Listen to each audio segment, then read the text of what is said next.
Hello everybody, it is your essential companion Destiny here, and welcome to Let's Cry About. Today's Let's Cry About is going to be about RWBY Volume 4 so far. Now to start it off, let's talk about Episode 1, The Next Step. This episode is just sort of an introduction back into the series, so I don't think personally anything too special happened. But one thing I do want to bring up is John's clothes. Now, John's clothing was hidden up until the release of the episode, and I believe that was because of the use of Pyrrha's armor in his own. Now, obviously, that has a great significance into John and Pyrrha's relationship, and I think it was a very good idea to actually hide it up until the reveal in the first episode. I think it makes it a little more special, a little more heartfelt. The end of episode 1 and sort of its whole entirety just sort of leaves us with this bit of hope that maybe things aren't going to be as bad as we thought. Overall, Team Ranger in episode 1 just sort of gives us this little bit of hope that things aren't going to be as bad as they seem, and they're going to be sort of the silver lining or the saviors of Volume 4. Now, episode 2 is titled Remembrance.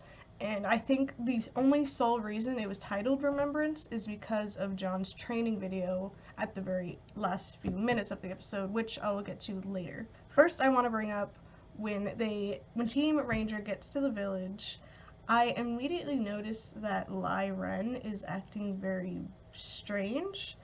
The reason I say that is because he wants to get out of the village pretty quickly, and that just struck me as weird. He says it's dangerous here, we need to go, but I never thought of Lai Ren as someone who was afraid of danger.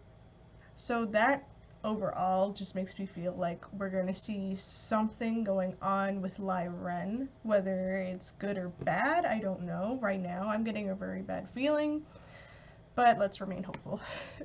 Second thing I wanted to point out was at the end, Lai Ren and Nora walk upon this footprint. I think it's a hoof print, maybe of some sort of horse grim, I don't know. But I think it's significant that those two found it and not Olive Ranger or John or RWBY, because, and I'm probably wrong about this, but this is my theory, I think Lai Ren and Nora recognized that print.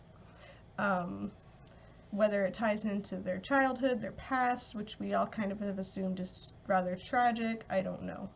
Sadly, in episode 2, I don't think there's anything too special with Weiss going on at the moment. We see Ironwood looking rugged as ever, and she is forced to sing in her father's charity event. I think this episode just kind of shows that Weiss is still very much under oppression of her father, she's not happy, and just to give us sort of a small update on what she's doing. Back to John's training video at the end, I don't think anyone could have watched that with a dry eye. It was so heartbreaking. The fact that they brought in Pyrrha's image so soon into the series, I don't know how I feel about that, except for sad. But I do think it was a good idea to show us that John is growing, he is trying to change, he is trying to be a better warrior, he is trying to protect his friends, and I think that was just a very heartfelt moment, and I really appreciate Rooster Teeth putting it in there. Now, episode 3 is titled Of Runaways and Stowaways. This is obviously all about Blake and a little bit about Sun. And of course, they put some Yang in there finally. So thankful.